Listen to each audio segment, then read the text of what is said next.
이제 우리 주안의 말씀은 신명기 32장 37절로 43절 말씀, 신명기 32장 37절로 43절 말씀, 구약성경 315면에 있는 말씀이 되겠습니다. 네, 말씀을 찾으시면서 오늘 미리 말씀드리지만 이번 새벽 설교 중에서 새벽 기도 중에 오늘 말씀이 제일 하이라이트고 제일 좋습니다. 여기만 축복받기 딱 답답하네요. 예, 이쪽 라인만. 예, 앞에 있는 사람이 누구냐에 따라 좀 달라집니다. 예. 자, 그런데 그러다 보니까 저는 힘을 어디다 쏟으려고요? 설교에 힘을 쏟으려고 하는 거죠. 근데 들어올 때부터 평소에는 BGM에 깔렸는데 이 반주 소리가 들리는 거예요. 그래서 야, 이게 원망의 소리가 피아노한테 가겠구나 했더니 이미 임례 찬양에서 힘을 감사합니다. 네, 지금 표정 보셨습니까? 당연히 힘줘서 해야지. 우리 성도들에게 당연히 힘있게 해야지. 예, 한번 그에 합당하게 한번 보응해 보겠습니다. 자, 우리 신명기 32장 30절로 43절 말씀 우리 한 절씩 교독하신 후에 마지막 43절 말씀, 오늘 정말 말씀 잘 들으시면 좋을 것 같아요. 자, 우리 한 목소리로 교독하고 43절 말씀 한 목소리 합독하도록 하겠습니다. 제가 먼저 신명기 32장 37절 말씀 읽도록 하겠습니다. 또한 그가 말씀하시기를 그들의 신들이 어디 있으며 그들이 피하던 반석이 어디 있느냐. 그들의 재물의 기름을 먹고 그들의 재물의 포도주를 마시던 자들이 일어나 너희를 돕게 하고 너희를 위해 피난처가 되게 하라. 이제는 나 곧 내가 그인 줄 알라. 나 외에는 신이 없도다. 나는 죽이기도 하며 살리기도 하며 상하게도 하며 낫게도 하나니 내 손에서 능히 빼앗을 자가 없도다. 이는 내가 하늘을 향하여 내 손을 들고 말하기를 내가 영원히 살리라 하였노라. 내가 내 번쩍이는 칼을 갈며 내 손이 정의를 붙들고 내 대적들에게 복수하며 나를 미워하는 자들에게 보응할 것이라. 내 화살이 피에 취하게 하고 내 칼이 그 고기를 삼키게 하리니 곧 비살자와 포로된 자의 피요 대적의 우리 우두머리의 머리로다. 함께요. 너희 민족들아 주의 백성과 즐거워하라. 주께서 그 종들의 피를 갚으사 그 대적들에게 복수하시고 자기 땅과 자기 백성을 위하여 속죄하시리로다. 아멘. 할렐루야. 네, 오늘 메너시 살아있는 주의 말씀의 사마으로 말미암아 이렇게 하루의 시작을 말씀과 기도는 우리를 기쁘게 하시사. 자, 절대 한번 더 크게 고백하실게요. 때를 따라 돕는 은혜를 나의 믿음에 따라 허락하십니다. 예, 딱 오늘 그 말씀입니다. 주님께서 이미 모세의 증거의 노래에서 우리에게 이미 말씀하셨죠. 주님께서 세밀하게 역사하신 하나님의 은혜를 준비하고 계시고 무엇에 따라요? 믿음에 따라. 믿음에 따라 그 순종에 따라 베풀어 주시겠다고 약속하신 그 약속의 말씀, 그 약속을 믿는 믿음으로 말미암아 이렇게 새벽 기도에 함께 하시는 우리 모든 성도님들을 주님 환영하고 축복합니다. 이 새벽 우리 계속해서 신명기, 그 가운데서도 신명기 31장부터 34장까지 있는 모세의 죽음과 주도사가 기록되는 바로 그 가운데서도 지난주 새벽 기도회부터 금요 새벽 기도회부터 모세의 증거의 노래를 통해서 은혜 받는 귀한 시간을 갖고 있습니다. 자, 이러한 모세의 증거 노래 뭐라고 말씀드렸죠? 모세 개인의 생각이 아니라고 말씀드렸어요. 하나님의 명하십니다.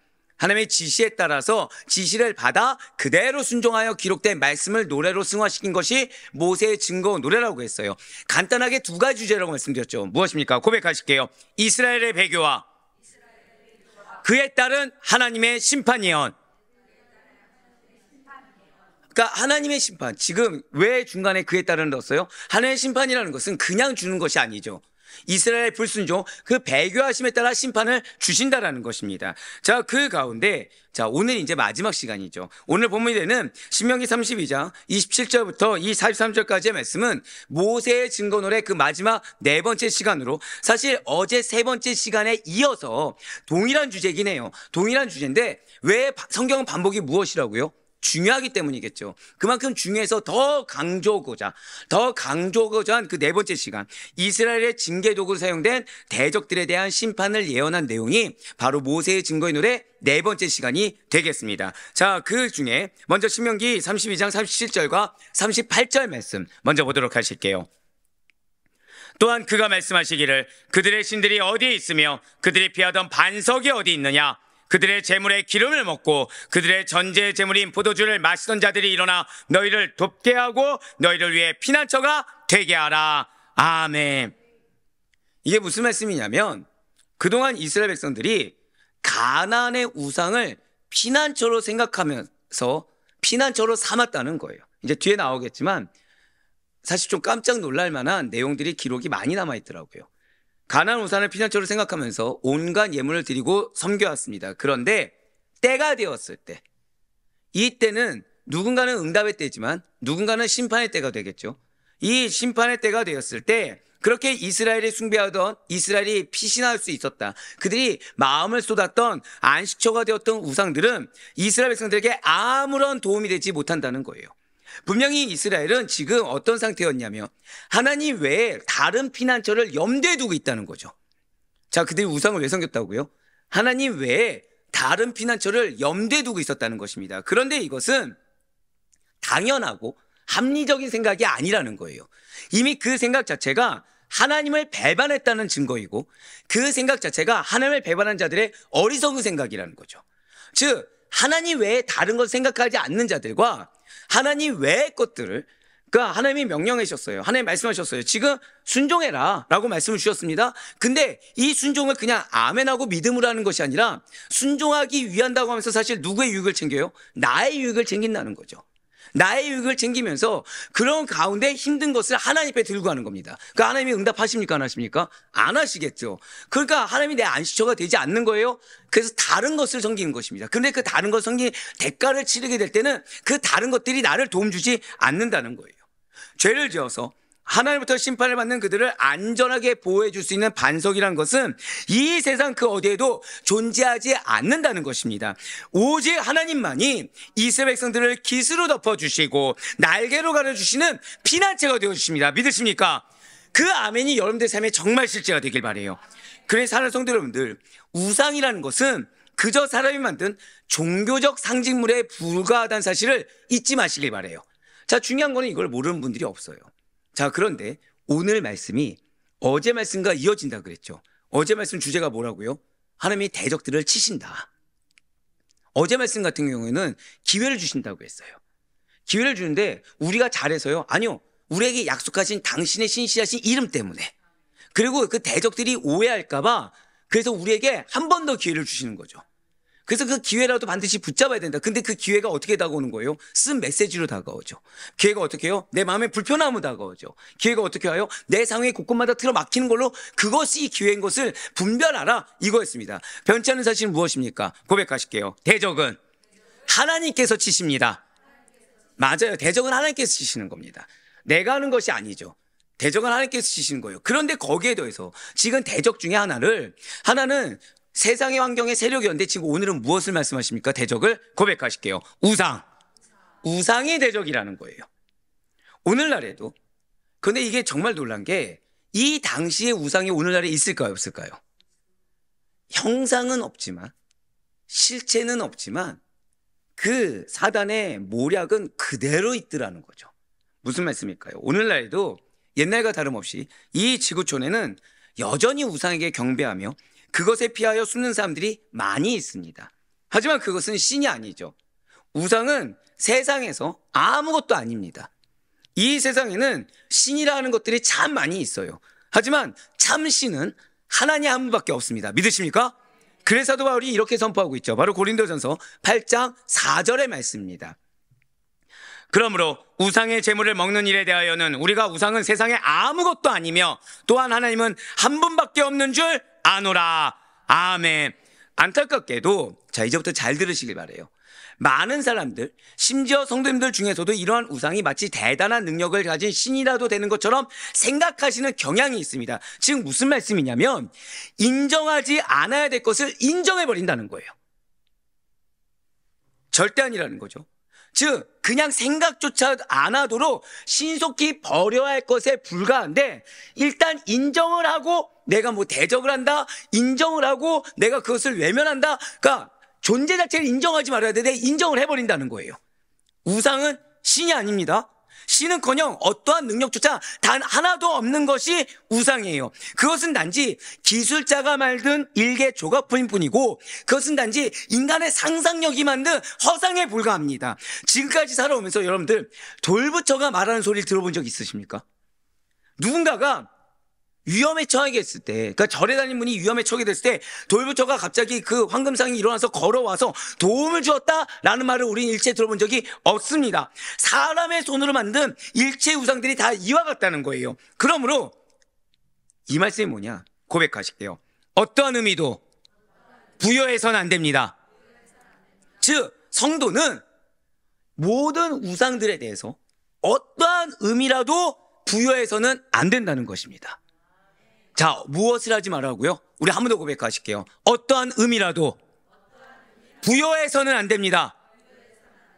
이게 왜 제가 지금 반복해서 말하면, 자, 우리는 의미를 부여하고 있을까요? 안 하고 있을까요? 하고 있다는 거예요. 나도 모르는 사이에 의미 부여를 하고 있다는 것입니다. 그것들은 헛것에 불과하죠.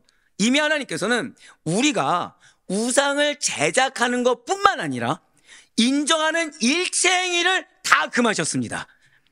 성도님들 중에서도 그런데 과거 우상에 대한 습관을 완전히 버리지 못한 분들이 의외로 많다라는 거죠. 무슨 말씀일까요? 난 우상을 섬긴 적이 없다라고 생각하고 말을 합니다. 하지만 실상은 하나님보다 우선되는 것을 우상이라고 인정하지 않는 거짓된 행태에 불과하다는 거예요. 돈을 비롯한 물질이 그러합니다. 즉 내가 이것이 있으면 조금 더 잘 섬길 수 있을 텐데, 자, 하나님을 섬긴데 지금 무엇이 필요하다고 하는 거예요? 지금 물질이 필요하다고 생각을 하는 거죠. 지금 내가 물질이 없어서 못한다고 착각을 하는 겁니다. 그러면 지금 나는 하나님보다 지금 무엇을 더 인정하고 있는 거예요? 물질을 인정해버린 거죠. 하나님은 물질을 초월하신 분입니다. 믿으십니까? 그러니까 내가 없더라도 하나님께서 명하셨을 때 아멘하고 순종해서 내 마음의 의지와 내 신앙을 다 내어드리면 길을 열어주실까요? 안 열어주실까요? 열어주신 하나님이시죠. 자, 그런데 우리가 만약에 여기서 그때 내 마음 가운데 그런데라고 들으면 나는 지금 무엇을 사실 인정하고 있는 거예요? 하나님보다 물질의 힘을 더 인정해버리고 있는 거죠. 그 다음에 뭐라고 하셨어요? 우상을 제작하는 것뿐만 아니라 인정하는 일체 행위를 다 금하셨다는 거예요. 자, 사람의 인정을 보는 것이 그러합니다. 누가 알아주든 알아주지 않든 하나님이 알아주신다고 한다면 내가 외로이 홀로 걸어가도 외롭지 않아야 됩니다. 그런데 내가 가는데 누가 나에게 이런 말 했냐, 누가 나로 하여금 이렇게 해줬냐 저렇게 해줬냐, 이것을 따지는 순간 사실 나는 하나님보다 누굴 더 인정하고 있어요? 사람을 인정하고 있죠. 그럼 나는 지금 우상을 인정하고 있습니까? 인정하지 않고 있습니까? 인정하고 있다는 거예요. 즉 옛 모습에서 벗어나지 못하고 있다는 거죠. 나는 지금 저 사람의 이런 말 행동 때문에 내 마음이 어려워. 나는 지금 내가 이걸 하고 싶은데 난 지금 저 사람이 도와주지 않아서 이걸 못해. 이거 다 무엇을 얘기하고 있는 거예요? 사람을 인정하고 있죠.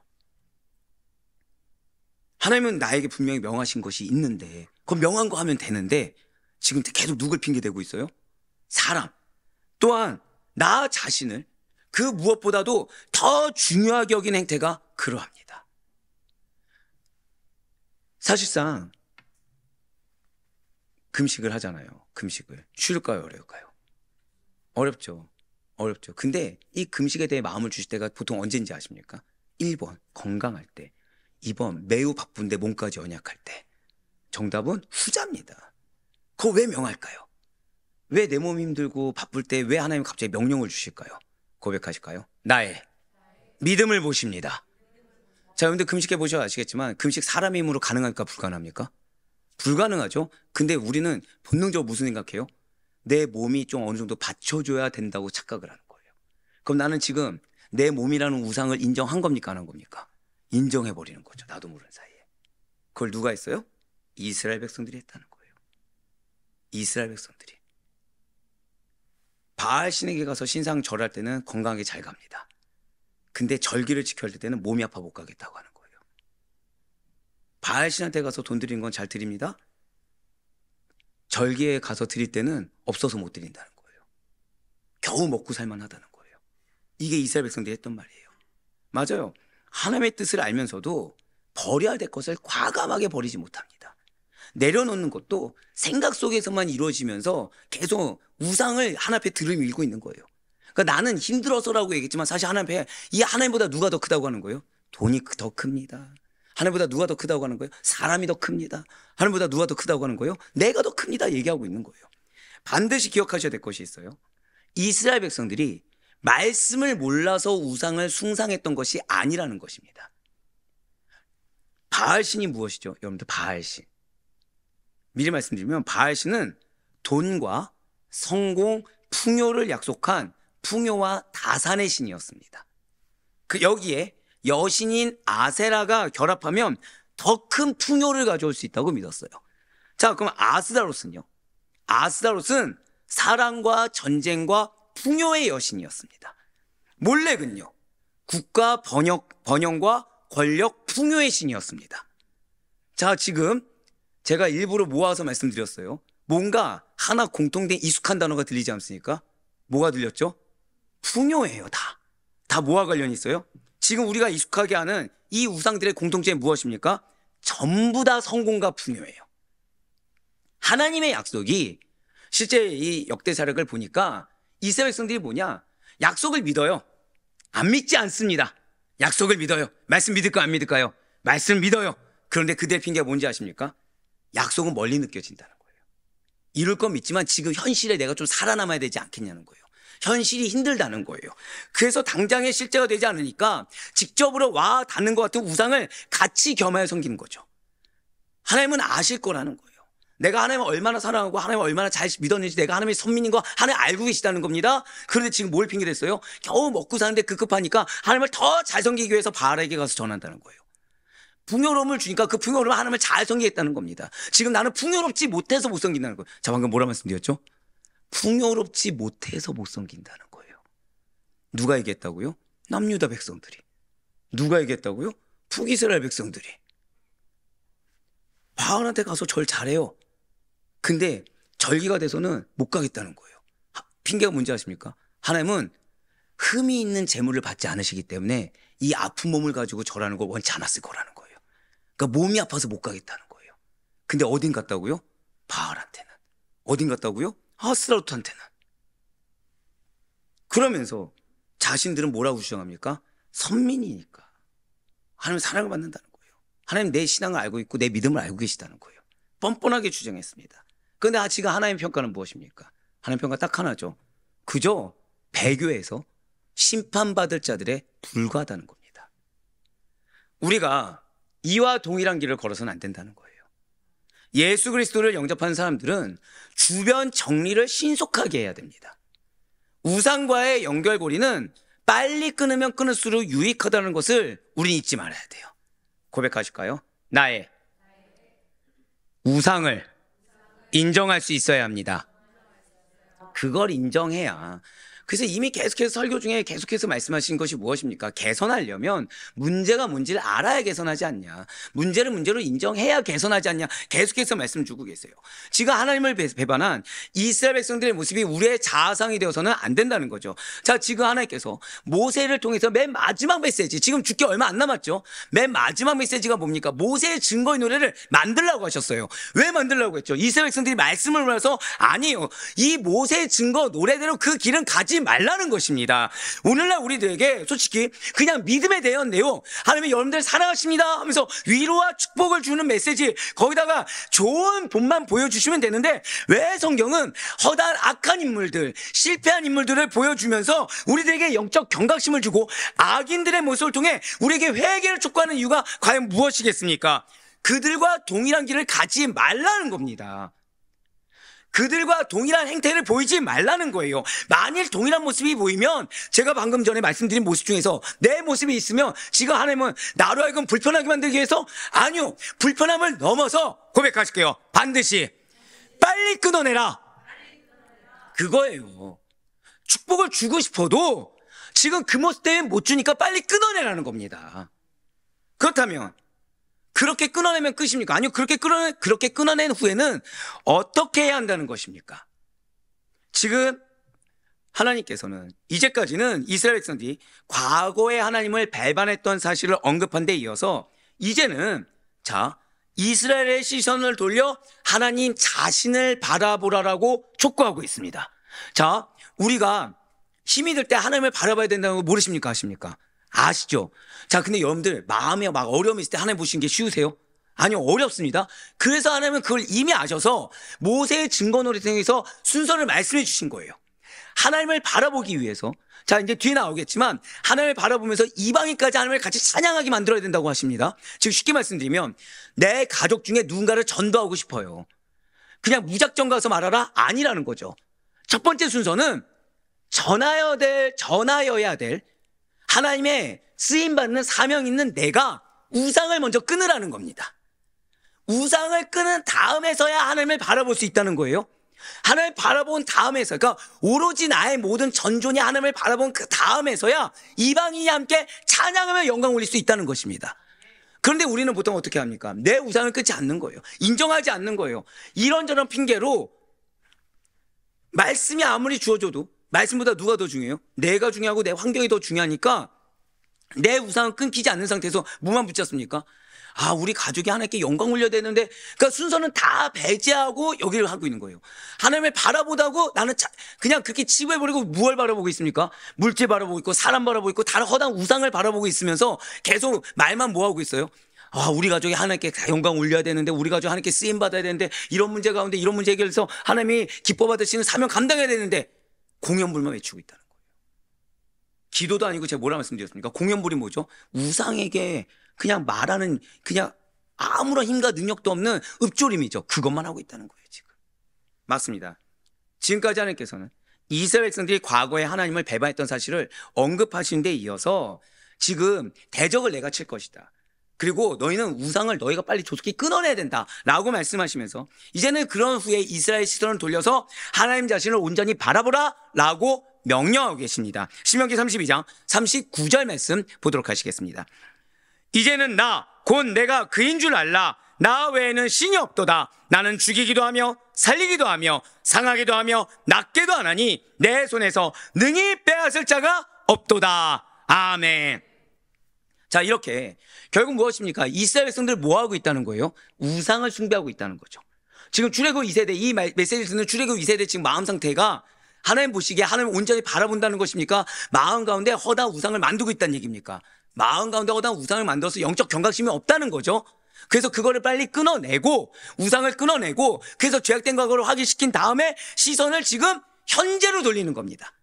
지금 당장 끊어내고 당장 하나님을 바라보라고 한 거예요. 왜일까요?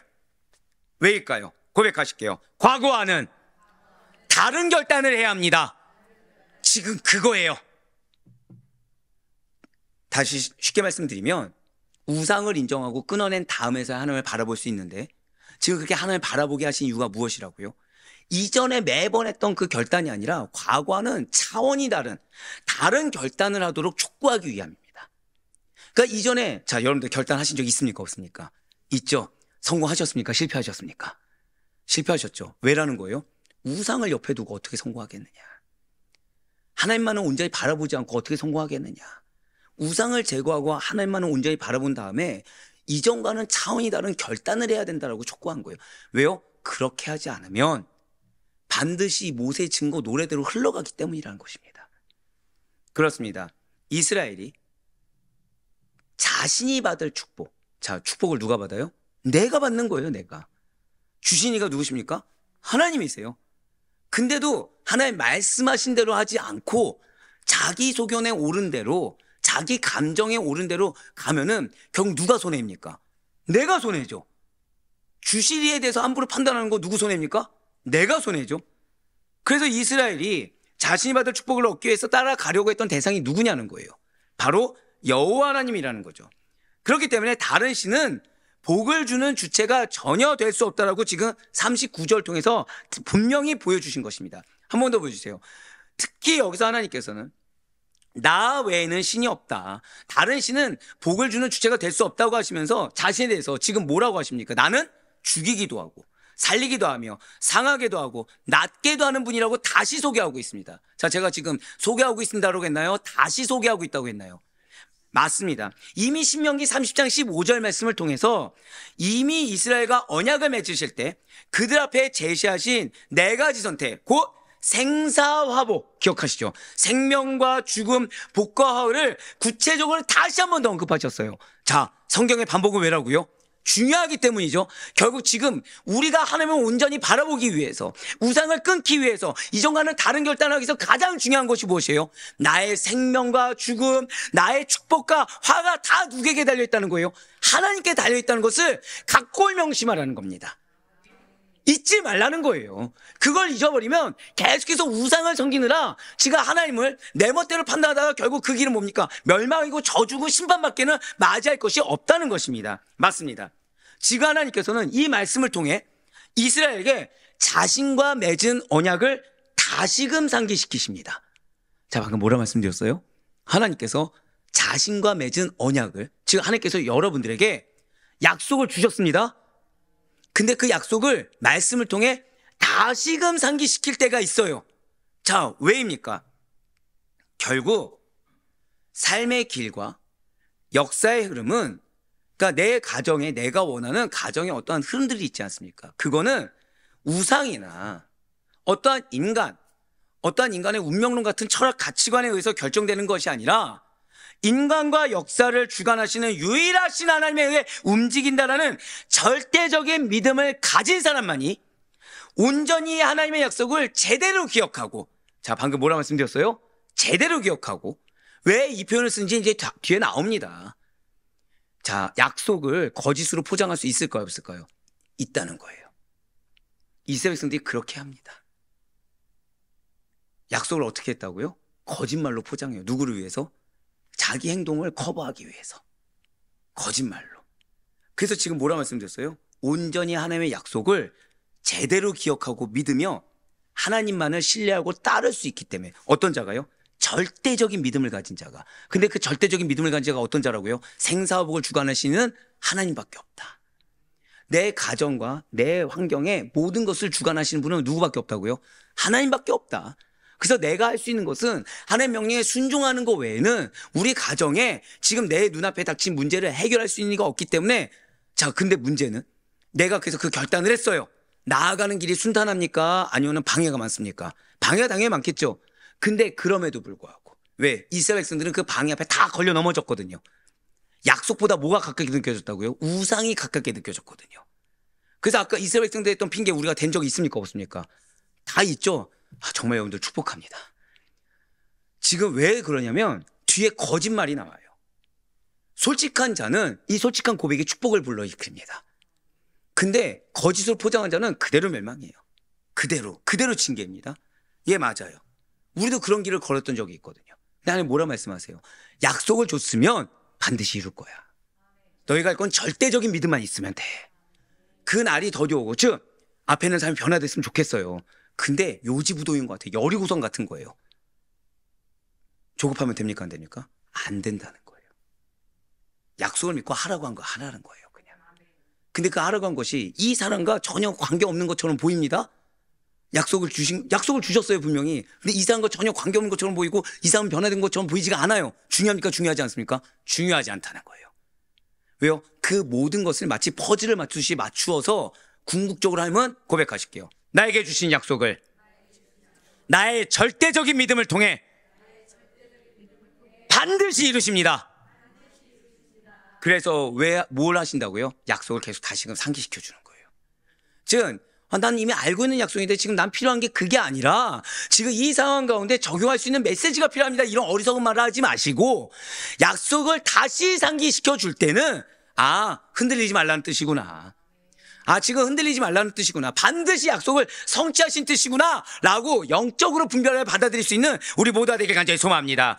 그렇습니다. 우리가 하나님의 약속을 온전히 믿고 신뢰하며 말씀하신 그대로 따라가 그 약속의 성취를 얻기 위해서는 다른 우상이 아니라 오직 하나님만이 유일하신 나의 하나님을 깨달아 절대적으로 믿고 나아가야 된다는 거예요. 우상을 덕지덕지 다 열어놓고서 갈 수가 없다는 거죠. 그리고 이스라엘 역시도 오직 여호와 하나님만이 유일한 이스라엘 하나님을 깨닫고 다시금 결단해서 믿어야 된다는 거예요. 어떤 결단이요? 이전과는 다른 결단으로. 그러면서 이어서 신명기 32장 40절에서 42절까지의 말씀 보도록 하시겠습니다. 이는 내가 하늘을 향하여 내 손을 두고 말하기를 내가 영원히 살리라 하였노라. 내가 내 번쩍이는 칼을 갈며 내 손이 정의를 붙들고 내 대적들에게 복수하며 나를 미워하는 자들에게 보응할 것이라. 내 화살이 피에 취하게 하고 내 칼이 그 고기를 삼키게 하리니 곧 피살자와 포로된 자의 피요 대적의 우두머리의 머리로다. 아멘. 지금 하나님께서는 다시, 자, 어제 말씀과 이어진다고 말씀드렸죠. 어제는 대적을 당신이 치시겠다는 거였어요. 오늘은 대적이 무엇이었습니까? 우상이었죠. 그런데 우상을 또 제거하는 가운데 눈앞에 놓인 환경으로 해서 연약해질 수 있을까요? 없을까요? 있겠죠. 지금 하나님께서는 다시 한 번 더 약속하는 겁니다. 반드시 이스라엘의 대적들을 심판하실 것을 맹세해 주셨어요. 그리고 이러한 하나님의 보응은 고백하실게요. 나의 행위에 달려 있습니다. 그거예요. 사람의 행위를 기준으로 이루시겠다는 거예요. 즉, 지금 하나님이 여러분들 약속 주시고 내가 해야 될 걸 명령해 주셨습니다. 이제 아까 오는 차 안에서도 여러분들 저는 셔틀 안에서 숙제를 많이 드립니다. 숙제를 많이 드려요. 네. 근데 한 분이 숙제를 낸 걸 잘하고 있을까요? 못하고 있을까요? 잘하니까 얘기하겠죠. 지금 메시지 이렇게 무거운데 부정적인 얘기하면 어떡하겠습니까? 잘하고 있는 거예요. 근데 문제가 있어요. 변화돼야 될 사람이 변화되는 걸 보일까 안 보일까요? 여리고성 같은 거예요. 여리고성 같은 거예요. 변화될까요 안 될까요? 된다는 거예요. 왜죠? 지금 그분은 뭐 했습니까? 행위로 실천하셨거든요. 지금 그 메시지예요. 지금 그 메시지예요. 하필 그 메시지 앞에 숙제검사를 언제 했어요? 하필이면 오늘 했어요. 그럼 저는 숙제검사 왜 했을까요? 저는 이 말씀의 은혜가 그분을 기점으로 해서 우리 모든 성도님들이 동일한 은혜를 받기를 바라기 때문인 것입니다. 예, 맞습니다. 지금 하나님의 보응은 사람의 행위를 기준으로 이루시겠다는 거예요. 여기서 참과 거짓이 왜 중요한지가 나옵니다. 아까 여러분들의 사실 이제 이쪽이 더 잘 들렸는데 우리가 똑같았습니다 말한 게 왜 복인지가 여기서 나와요, 이제. 그래서 지금 41절과 42절 통해서 하나님께서는 직접 그 원수들에게 내가 갚을 거야 라고 분명히 말씀하고 계신 거예요. 붉은색으로 표현된 부분을 보시면 41절에 나의 번쩍이는 칼을 갈며, 이거는 원어로 보면 갈 때에 이런 거거든요. 그리고 42절에 나의 화살로 피에 취하게 하며 나의 칼로 그 고기를 삼키게 하리니 라는 표현은 하나님을 미워하고 대적하는 자들에게 임할 벌이라는 것이, 즉 내가 두려워하는 그 대상에게 역사나 하나님의 힘이 얼마나 크고 피할 수 없고 놀라운 것인지를 보여주는 것입니다. 진실로 하나님께서는 각 사람이 행한 대로 반드시 보응하십니다. 그분의 심판은 언제나 행위를 근거로 하시사 철저하고도 공의롭게 반드시 이루신다는 거예요. 그렇기 때문에 이에 대해서 사도 바울은 이렇게 선언하였습니다. 로마서 2장 6절 말씀 우리 다 같이 읽겠습니다. 시작. 하나님께서 각 사람에게 그 행한 대로 보응하시되. 아멘. 맞습니다. 지금 이 말씀을 주면서 이스라엘 백성들에게 하나님께서 말씀하신 것은 무엇이냐? 내가 치는데 그거에 대해서 너희가 거짓으로 나를 섬기는 것처럼 해서는 안 되를 말씀하세요. 즉 콩을 심으면 뭐가 나옵니까? 콩이 나오죠. 좋은 열매를 맺기 위해서는 나무가 무슨 나무여야 됩니까? 좋은 나무여야 돼요. 맞습니다. 좋은 나무가 되어야 좋은 열매를 맺고, 콩을 심어야 콩이 나오고 팥을 심으면 팥이 나오듯이 사람 역시도 자신이 행한 대로 자신이 무엇을 심었냐에 따라 보상이냐 벌이냐 나눠지게 된다는 거죠. 믿음을 심으면 뭐가 나옵니까? 믿음의 열매가 나옵니다. 거짓을 심으면 뭐가 나옵니까? 아무것도 없다는 거예요.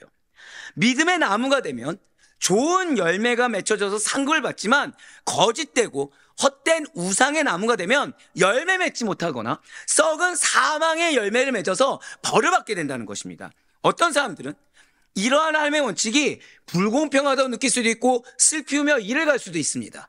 자, 이미 이런 자가 있었을까요? 없었을까요? 있었다는 거죠. 누구예요? 남유다 백성들이 그러했습니다.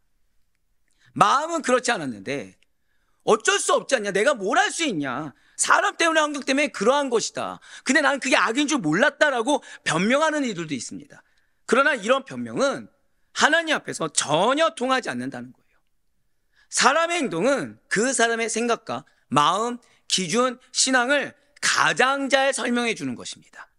생각과 마음이 우상의 것으로 비로한 사람이, 그래서 거짓으로 점철된 사람이 위대한 믿음의 행동을 할 수가 없습니다. 오히려 생각과 마음이 진실된 믿음이어서 나의 상태를 고백하는 자들은 위대한 믿음의 역사가 그들의 것이라는 거예요. 자, 왜 축복했는지 아시겠죠? 결국 여러분들의 나도 그런 적이 있습니다라고 그 고백이 뭐예요? 하나님께서 보시기에는 너희는 위대한 믿음의 역사를 맞이할 준비가 되었구나 라는 칭찬이 된다는 거예요. 근데 거짓으로 하면 무엇이 되는 것입니까? 나는 지금 심판받을 준비가 잘 돼 있습니다.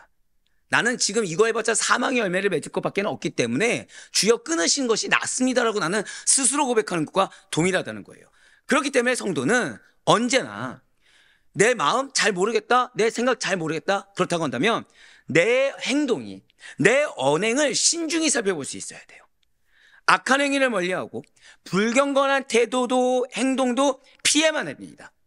그냥 인정하기 싫어서, 자존심 상해서, 외면하고 싶어서 제사장의 말을 거부하기 위해 허다한 핑계를 대고 허다한 거짓으로 점철된 이 이스라엘 백성들과 동일한 행태를 보이지 말아야 된다는 거죠. 외적으로 드러난 행위에 대해서는 그 누구도 변명할 수가 없습니다. 아까부터 말씀드렸듯이 자, 절기가 되어서 예루살렘으로 오라고 했을 때 무슨 핑계 댔다고요? 몸이 아파서. 근데 그들 어디 갔다고요?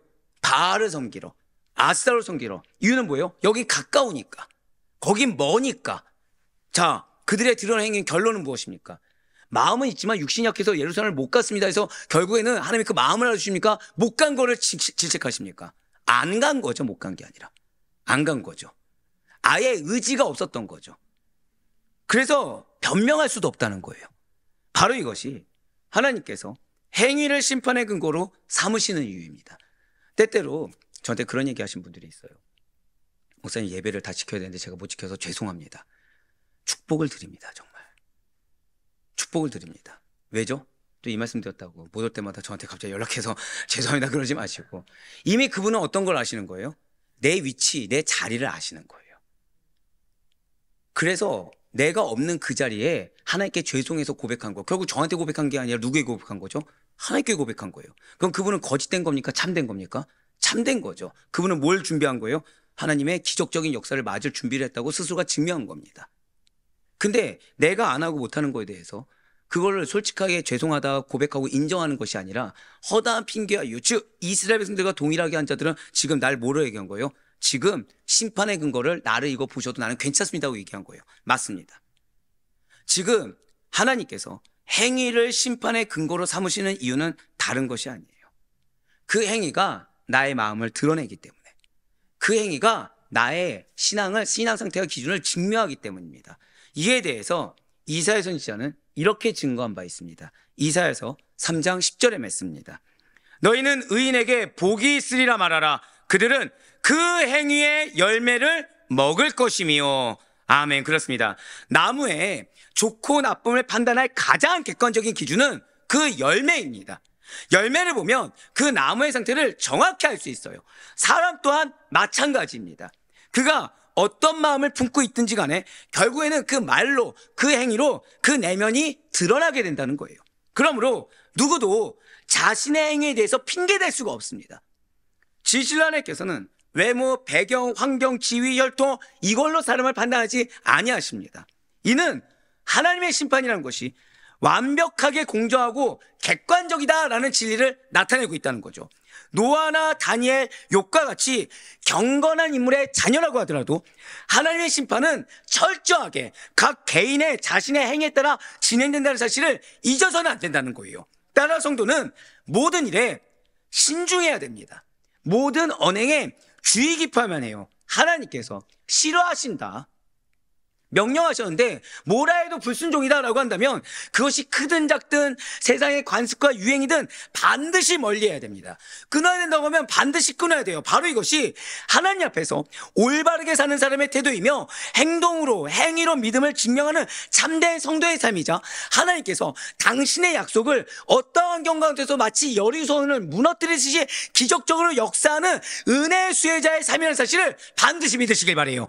그리고 이제 이렇게 믿음을 증명한 성도들이, 자, 첫 번째 무엇을 하라? 우상을 제거하라. 우상을 인정하고 다 제거하라. 그 다음에 뭐하라? 온전히 하나님을 바라보라. 무엇을 기억하면서? 약속을 기억하면서 내 눈에 보이는 환경을 보고 사람을 보는 것이 아니라 그 약속을 신뢰함으로 하나님을 바라보는 행위를 하라. 그러면서, 그럼 그렇게 증명한 사람들이 하나님의 역사 앞에 한 번 더 고백하실게요. 나에게는 반드시 하나님의 역사하심이 있습니다. 그렇습니다. 아까 저도 그런 적이 있습니다라고 고백한 분들이 왜 축복되냐? 하나님의 역사하심이 있어서 그분들은 지금 뭐가 숙제인 거예요? 이제부터 숙제인 거예요. 하나님의 역사는 반드시 있으실 것입니다. 아까보다 더 많아진 것 같은데요, 갑자기. 하나님의 역사하심 반드시 있을 거예요. 그러면 이제 그 역사 앞에 어떻게 해야 하는지를 말씀해 주고 계시다는 거예요. 마지막으로 신명기 32장 43절 말씀 보시길 바랍니다. 너희 민족들아 주의 백성과 즐거워하라. 주께서 그 종들의 피를 갚으사 그 대적들에게 복수하시고 자기 땅과 자기 백성을 위하여 속죄하시리로다. 아멘. 지금 이 말씀은 하나님께서 이스라엘을 회복시키시고 그 대적들을 심판하실 때 이스라엘뿐만 아니라 열방도 함께 기뻐해야 된다라는 것을 선포하고 있어요. 즉 하나님께서 공의롭게 심판하시고 언약 백성, 진짜 약속을 제대로 붙잡고 그 믿음의 행위로 증명한 자들을 다시 세우실 그날에 모든 나라가 하나님께 찬양의 소리를 올리도록 쓰임받아야 된다라고 말씀하고 계시다는 거죠. 그렇습니다. 지금 녹색으로 표현된 너희 민족들아 주의 백성과 즐거워하라 라는 것은 너희 모든 나라 민족들아 이스라엘과 함께 즐거워하라 라는 거예요. 무슨 뜻일까요? 하나님께서 하시는 회복의 역사는 단지 한 명의 회복. 그러니까 예를 들어서 이 가운데 믿음이 정말 제대로 있는 자가 나밖에 없는 것 같다. 또 여기서 갑자기 겸손한 척 하지 마시고 나밖에 없는 것 같다라고 했을 땐 굉장히 위로의 말씀이죠. 지금 한 명의 회복으로만 끝나는 것이 아니라 지금 한 민족의 회복으로만 끝나는 것이 아니라 온 세상을 향한 구속사의 완성으로 이어지기 때문이라는 거예요. 절대 고백하실게요. 나의 믿음은 나의 회복으로 끝나는 것이 아니라 우리 가정의 성취까지 이어지게 됩니다. 바로 그거예요. 그러니 그 앞에 이스라엘 백성들의 그 거짓된 모습, 핑계된 모습 얼마나 안타깝습니까? 그냥 자신의 그 자존심과 감정, 그 짧은 가벼운 언행 하나 때문에 가족의 미래를 막아버린 거예요. 지금 끊어버린 거예요. 지금 하나님이 뒤에 이렇게 약속하시는데, 그리고 붉은색으로 표현된 자기 땅과 자기 백성을 위하여 속죄하시리라 해서 속죄한다는 것은 문자적으로는 덮다라는 뜻을 갖고 있어요. 그런데 이렇게 덮는다, 자 뭐라고요? 덮는다라는 표현은 단순히 감춘다는 뜻만이 아닙니다. 정결하게 하고 죄를 씻어내는 제사적 의미를 내포하고 있어요. 즉 원어로 키페르라고 하는데, 키페르는 속죄 또는 대속의 개념을 포함하고 있다는 거죠. 그렇기 때문에 이 말씀의 핵심은 하나님께서 완악한 대적들을 멸하심으로 말미암아 그 땅들을 정결하게 하시고 동시에 자기 백성의 죄를 다 덮어주심으로써 그들을 새롭게 하신다는 거예요. 예, 맞습니다. 우리가 아무리 하나님 앞에 과거와 다른 결단하고 나아간다고 하더라도 우린 여전히 연약하고 죄를 짓겠죠.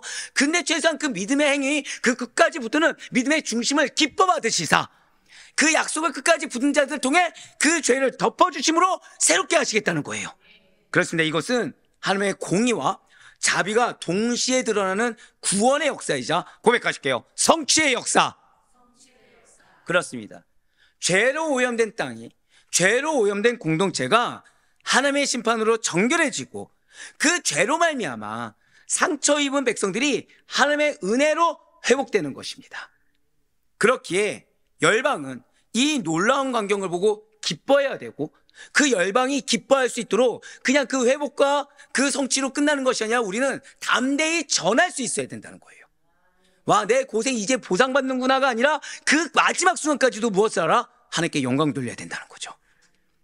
그렇기에 맞습니다. 하나님께서 이스라엘을 회복시킬 때 그것은 단지 한 명, 한 민족의 승리가 아니라 모든 나라와 백성에게 미치는 구원의 은혜의 시작이라는 사실을 잊지 마시길 바라요. 무슨 뜻인지 아시겠습니까? 염대 가정을 분명히 약속을 성취하실 거예요. 근데 그게 시작이에요. 엄청난 축복이죠. 그래서 제가 한번 표현 드렸잖아요. 원래 축복의 갭이라는 것은 좁혀지지 않고 계속해서 벌려질 수밖에 없다고. 이 하나가 쉽지가 않아요. 믿음으로 인정한다는 게 쉽지 않아요. 제가 아까 왜 그 두 분을 예를 들었을까요? 약속이 멀리 있는 것 같은데 숙제를 이행할 수 있다? 엄청난 믿음이죠. 솔직히 여러분들 육신이 연약하면 빠질 수 있습니까? 없습니까? 네, 넘어가셨네요. 근데 그분은 뭐라고 생각하신 거예요? 빠져서는 안 된다는 자기의 책무를 잊지 않았던 거예요. 자기의 책무를. 해야 될 거를 해야 되는 것을 잊지 않았다는 거죠. 그러니 그 마음가짐과 이런저런 핑계거리로 나를 보호한 사람과 이 갭이 어떻게 좁혀지겠습니까? 어지간한. 그래서 말씀하셨잖아요. 과거와는 다른 결단이 필요할 거야. 이전 했던 결단으로는 안 될 거야. 그거예요. 그 정도 결단하지 않으면. 근데 이 세월이 지나갑니다. 그러면 점점 벌어질까요? 안 벌어질까요? 더 벌어지겠죠. 그러니 내가 올 초 했던 결단이면 족하지 착각입니다. 이미 내가 죄악에 더 물들었다는 사실을, 내가 더 우상에 많이 빠져들었다는 사실을 인정하지 않는 이상은 이 갭을 줄이기가 요원하다는 거죠. 예, 맞습니다. 감사한 거는 성취된 자는 성취된 자로 끝나는 것이 아니라 고백하실게요. 그때가 또 다른 시작입니다. 그거예요. 또 다른 축복의 시작입니다. 따라서 열방은 이스라엘과 함께 기뻐하고 함께 그들의 회복을 도우며 하나님께서 베푸신 속죄의 은혜를 함께 찬양할 수밖에 없게 되는 것입니다. 결국 신명기 32장 43절의 말씀은 하나님의 구속의 완성, 곧 심판을 통한 회복의 선언입니다. 진실로 하나님께서는 땅과 백성을 덮어주심으로 말미암아 그분의 나라를 새롭게 하세요. 이 장엄한 회복의 장면 앞에서 모든 민족들이 함께 노래하며 기뻐하라 라는 부름이 바로 이 구절에 담겨 있다는 것이죠. 그렇습니다. 하나님께서는 오늘 이 순간에도 속죄해 주시는 하나님이십니다. 예수 그리스도의 보혈로 덮어주시고 정결케 하시는 분이세요. 세상 사람들은 죄를 들춰내고 부끄럽게 하거나 내 죄는 어떻게든 핑계대고 거짓말해서도 감추려고 하지만 하나님께서는 우리의 죄를 깨닫게 하시고 조용히 우리의 죄를 인정하는 자들은 덮어주시사 은혜를 베풀어 주십니다. 분명 우리는 같은 실수와 실패를 반복하죠. 여전히 넘어지는 부분에서 계속 꼭 걸려서 넘어지게 됩니다. 그래서 우리들에게는 실패와 상처, 과거의 죄가 여전히 남아있는 것처럼 보이고 허다한 마음의 상처를 부둥켜 안고 살아가는 것처럼 보이고 나만 억울하고 나만 희생한 것처럼 느껴진다고 하더라도 하나님께서는 그럼에도 불구하고 믿음으로 붙드는 자, 그럼에도 불구하고 나의 죄악됨을 인정하고 회개하고 돌이키는 자를 오늘도 덮어주시고 오늘도 새롭게 하시는 하나님으로 여러분과 저를 다루시사 그 아멘을 통해 속한 공동체를 새로운 축복의 시작으로 또 인도한다는 사실을 잊지 마시길 바라요. 분명 이사야 선지자도 이에 대해서 이렇게 약속하고 있습니다. 이사야 1장 18절 말씀 보도록 하실게요. 여호와께서 말씀하시되 오라 우리가 서로 변론하자. 너희의 죄가 주홍 같을지라도 눈과 같이 이어질 것이요 진홍같이 붉을지라도 양털같이 이게 되리라. 아멘. 그렇습니다. 결국 오늘 말씀은 그분은 이미 덮어주실 준비가 되셨어요. 빨리 허다한 우상 인정하고 빨리 다 제거하라는 겁니다. 제거하고 하나님 바라보라는 거예요. 그 하나님의 믿음의 행위를 증명하라는 거예요. 그것이 무엇이라고요? 그게 새 사람이라는 거예요. 우상을 인정하는 순간부터 이미 새 사람입니다. 믿음의 행동을 어떻게든 증명해서 나아가려는 거, 그 시작부터가 새 삶이 시작된 것입니다.